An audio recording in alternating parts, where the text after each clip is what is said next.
On May 12, 1985, a couple became concerned when they noticed their neighbors hadn't left their house for several days, and newspapers were accumulating at the door. Suspecting something was wrong, the husband decided to investigate. As he approached the window, he heard a baby crying and promptly called the authorities. When the officers arrived and entered the home, they were met with a horrifying scene. This is the heartbreaking case of the Eastburn family.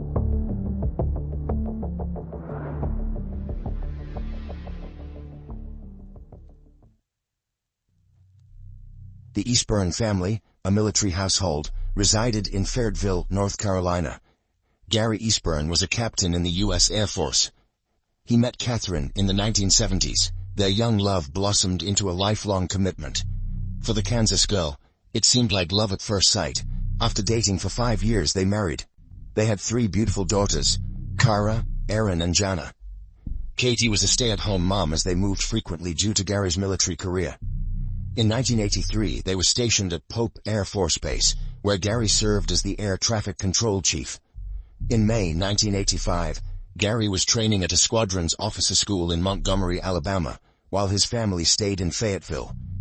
Life was as routine as it gets for a military family until they planned a move to England for Gary's job. Unfortunately, their hoped-for peace was shattered by a man in a horrific way. In addition to the Eastburn family, this story also involves a man named Timothy Bailey Hennis. Timothy Hennis, a Minnesota native, was navigating life at his own pace.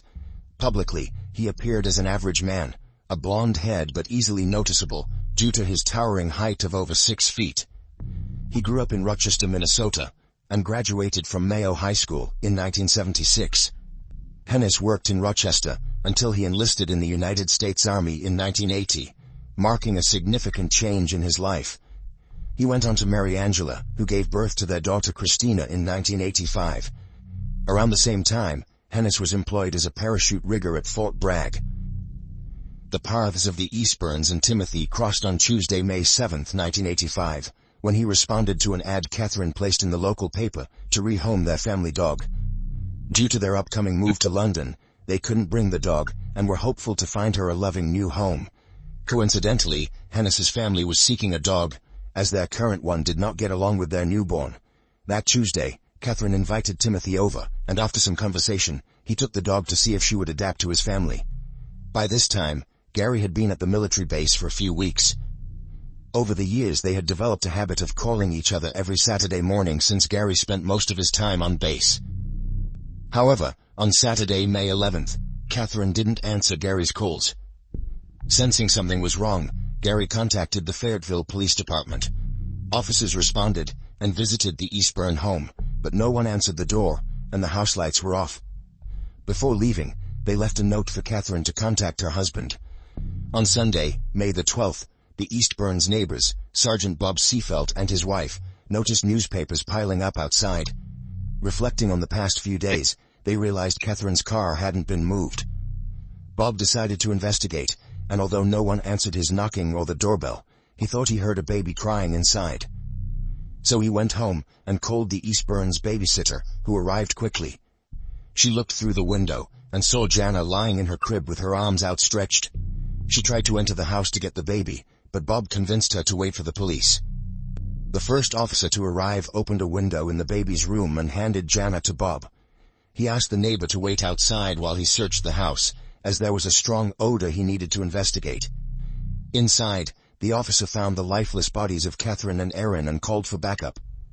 Further inspection revealed Cara's remains as well. While the police secured the scene, Jana was cared for at the Seafelt home. The girl was sobbing and covered in feces. Doctors who treated her determined she was severely dehydrated and warned that her condition was critical. Without immediate help, she faced imminent death. Catherine, age 31, was discovered without pants or underwear, wearing a torn blouse and bra, with multiple stab wounds and signs of assault. 3-year-old Erin was found in her parents' bedroom, also bearing stab wounds and blunt force injuries to her chest and back.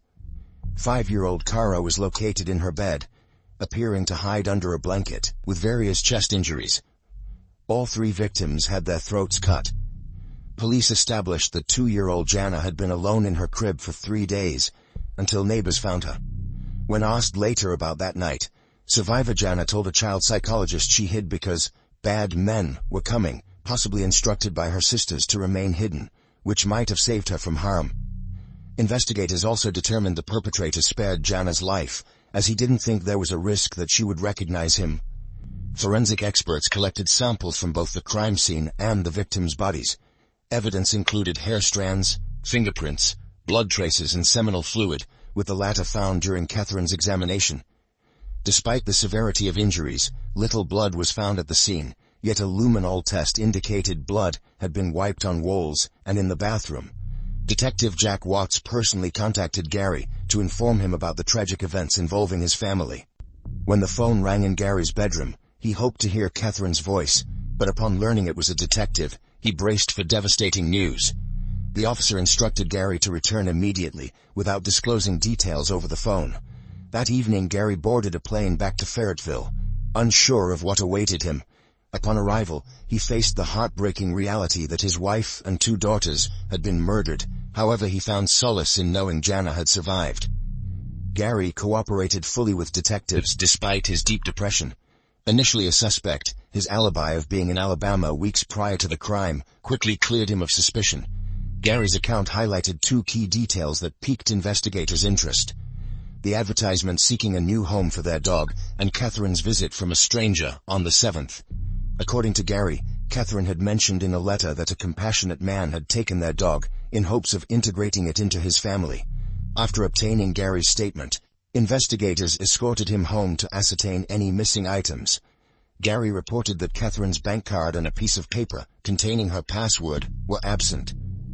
Additionally, an envelope containing around $300 was nowhere to be found. The Eastburn's babysitter also informed the police that Catherine had expressed concerns about being stalked. The family had endured harassing phone calls for months, with the caller occasionally making explicit references to Catherine.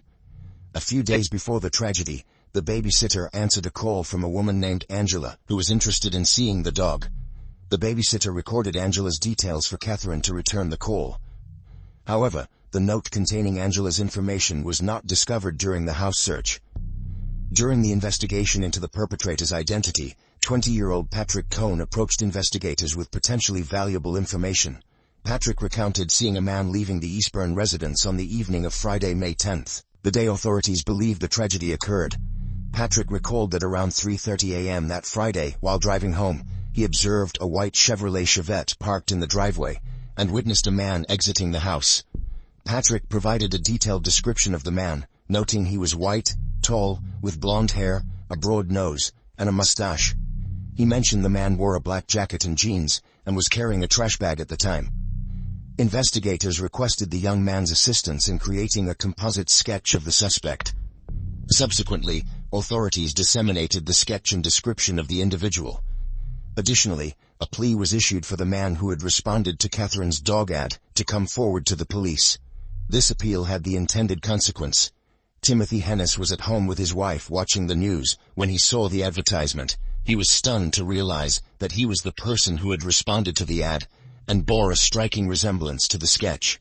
Without hesitation, Timothy immediately left his residence with his wife and daughter, driving his white Chevrolet to the police station, where he volunteered to assist in any way possible. Timothy cooperated with investigators for several hours without legal representation. When describing his interaction with Catherine on the 7th, he recounted parking his car at his residence around 9 p.m., and walking up the driveway with a leash in hand. According to his account, he knocked on the door and was greeted by a woman who invited him inside. Timothy continued, stating that Catherine informed him she had just put her 3 young daughters to bed and proceeded to introduce him to the dog. He mentioned liking the dog, but expressed interest in seeing how she would interact with his Spitz. Consequently, he agreed to take the dog home to his wife and daughter and assured Catherine they would stay in touch. Investigators established that the crimes occurred between Thursday evening and early Friday morning. It was on the 10th that newspapers began accumulating on the porch of the residence. Additionally, neighbors had spotted Catherine earlier on the 9th. Based on this evidence, law enforcement questioned Timothy about his activities that evening. He stated that he had driven his wife and daughter to a relative's house and then returned home. Authorities requested Timothy to provide samples of hair, blood, and seminal fluid, but forensic analysis did not link him to the crime.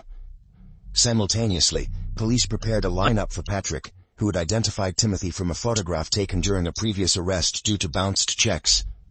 When presented with 6 images, Patrick promptly identified Timothy. Timothy was released after several hours of questioning, and he drove back home. Police knew they had found their main suspect, and from that point on, they focused their investigation squarely on him, initiating interviews with his neighbors. Residents reported seeing him spending 5 hours near his home, burning items in a barrel, which drew attention, as it was an unusual activity for him. Additionally, the dry cleaners confirmed that he had brought in his jacket for cleaning the day after the crime occurred. Another significant detail came from the landlord of Timothy's residence, who mentioned that Timothy promptly settled a $350 rent debt shortly after the incident. After the interrogations, Timothy and Angela believed their interactions with the police were over, but they were mistaken. Detectives arrived at their residence with an arrest warrant, charging the sergeant with sexual assault and first-degree murder of Catherine and her 2 daughters. In the course of the investigation, a woman came forward as a witness, providing crucial information linking the defendant to the use of the victim's debit card. Investigators determined that the stolen card was used at 10:54 p.m. on May 10th and 8:56 a.m. on May 11th.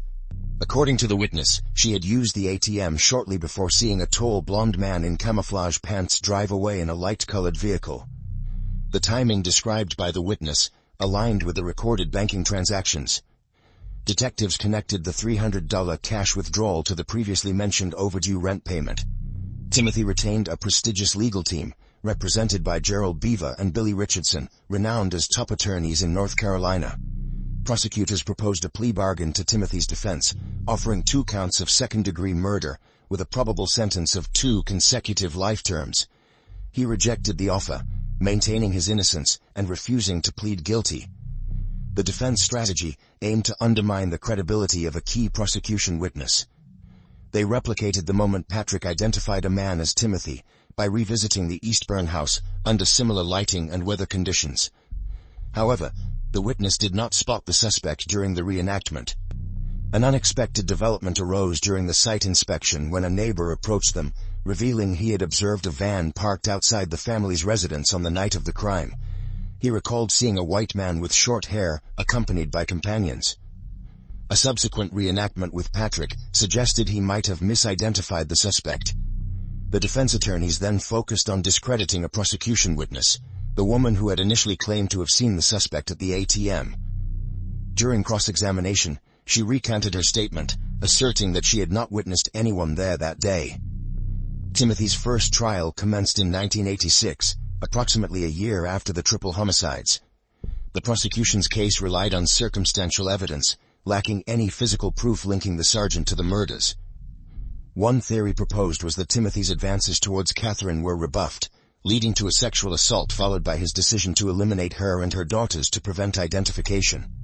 During the trial, the prosecutor portrayed the events at the Eastburn residence as sheer madness, describing it as one of the most tragic incidents in the nation's history up to that time. His argument was accompanied by a presentation of numerous disturbing crime scene photographs. Patrick served as the key prosecution witness before the jury, positively identifying the defendant as the man he had observed leaving the Eastburn home in the early hours of May 10, 1985. On July 4, 1986, following 10 hours of deliberation, a jury convicted Timothy on 3 counts of first-degree murder and 1 count of first-degree sexual assault. Just 4 days later, on July 8, he received a death sentence and was transferred to death row at Central Prison in Raleigh, North Carolina. However, this marked only the conclusion of the initial chapter in a protracted legal saga, as Timothy's defense remained steadfast in their quest to establish his innocence. By 1988, his legal team appealed to the North Carolina Supreme Court, citing investigation inconsistencies, false testimony, evidence suppression, and improper use of graphic materials that had swayed the jury's verdict. Consequently, the justices ruled in Timothy's favor, overturning the previous trial and initiating a new one that commenced in April 1989. During this retrial, the defense concentrated on discrediting Patrick's testimony, arguing its inaccuracies from the first trial. New witnesses emerged in Timothy's support, including a newspaper delivery woman who testified that at 1:45 a.m. on the day of the incident, she had spotted a long-haired man driving a light-colored van near the Eastburn's residence. In a similar vein, the defense presented another witness, a tall teenager with blonde hair named John Ralpaugh, who testified that he frequently walked near the Eastburn residence late at night when he couldn't sleep. He admitted passing by around 3 a.m. on May 10, 1985, mentioning he often wore a cap and had a black jacket resembling the one described by the witness. This testimony allowed the defense to argue that Patrick might have mistaken John for the suspect that critical day, planting reasonable doubt about Timothy's culpability in the minds of the jury. The defense also highlighted that shoe prints discovered outside the Eastburn house were 3 sizes smaller than those of the defendant. Additionally, it was noted that a blood sample from a towel did not match Timothy's blood profile. Further bolstering their case was an anonymous letter processed by the post office on the same day as the trial. The letter expressed remorse to Timothy and confessed to the crimes committed. The trial spanned 3 weeks, and after 2 days of deliberation, the jury unanimously acquitted Timothy of all charges. Timothy left the courtroom as a free man. He later re-enlisted in the military and in 1998 relocated with his wife and children to Fort Lewis, Washington. After the initial trial, Gary moved on with his life and focused on caring for Jenna. Despite scrapping plans to relocate to London following the death of his wife and 2 children, he concluded in 1988 that a change of surroundings was necessary and decided to relocate to England. While there, he was informed of the need to return to the United States for a retrial. Once the trial concluded, he returned to England where he met and married an Air Force nurse. In 1998, Gary returned to the U.S., settling in a town 20 kilometers from Fort Lewis. In 2005, the unresolved Eastburn family murder case was discussed at a seminar on advanced criminal intelligence techniques for detectives. It was there that Larry Trotter, a homicide detective from Cumberland County, learned about seminal fluid samples collected during the initial investigation, which had previously not yielded any matches. Aware of advancements in DNA analysis, Larry arranged for further testing of these samples stored by the sheriff's office. A year later, the results from the State Bureau of Investigation lab were returned. With the test results came the long-awaited revelation: the DNA profile matched that of Timothy Bailey Hennis. Adding to the clarity, the forensic scientist affirmed that the sample was 1 billion times more likely to belong to Timothy than to any other resident of North Carolina. Larry Trotter promptly shared this breakthrough with the district attorney, who then contacted Gary Eastburn. Confident that they had the right suspect, and now armed with concrete evidence, the DA transferred the case to Fort Bragg's legal team, who presented it to the base commander general. In response, the commander ordered Timothy to be activated for duty to face 3 charges of murder and a court-martial.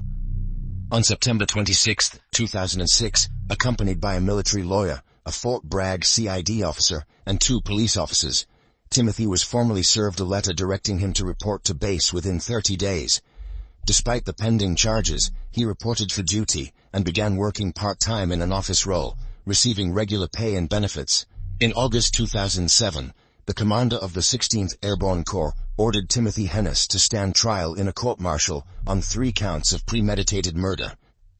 By December 2007, Hennis filed an appeal arguing that the Army lacked jurisdiction, but his petition was denied in April 2008. In May 2008, Hennis further appealed the court-martial decision to the United States Army Court of Criminal Appeals, only to have it dismissed the following month. Continuing his efforts in September 2008, Hennis appealed to the United States Court of Appeals for the Armed Forces, which also dismissed his appeal. Undeterred, Hennis pursued another appeal in December 2009 at the United States District Court for the Eastern District of North Carolina, but once again it was rejected in March 2010. Timothy's court-martial commenced on March 17, 2010, marking 21 years since his previous acquittal. Colonel Patrick Parrish presided over the proceedings, where prosecutors emphasized the new DNA evidence as the pivotal difference from previous trials. The prosecution presented crime scene photographs and a series of family photos provided by Gary, depicting his smiling wife and daughters. Following a 3-week trial, Timothy Hennis was convicted of premeditated murder on April 15, 2010, and sentenced to death. He was dishonorably discharged from the Army and confined to Fort Leavenworth's disciplinary barracks in Kansas. He remains the only individual to undergo 3 trials from not guilty to guilty verdicts. Presidential approval is required for military executions, a rarity since the 1960s, making his actual execution unlikely. In February 2020, the Court of Appeals for the Armed Forces denied his appeal. Gary Eastburn commented on the sentence, expressing doubt about Timothy's imminent execution, citing the last Army execution in 1961. In a 2010 interview with the Seattle Times, Gary remarked, "I'm perfectly content if he spends the rest of his life in prison. But if they do execute him, it's no more than he deserves." It is sad and unfortunate what all the victims faced against this monster. As we reflect on this heart-wrenching tale, our thoughts are with the victims whose lives were tragically cut short, and the loved ones they left behind. If you found this video compelling, be sure to like and subscribe to our channel, and check out our other videos. Thank you for watching.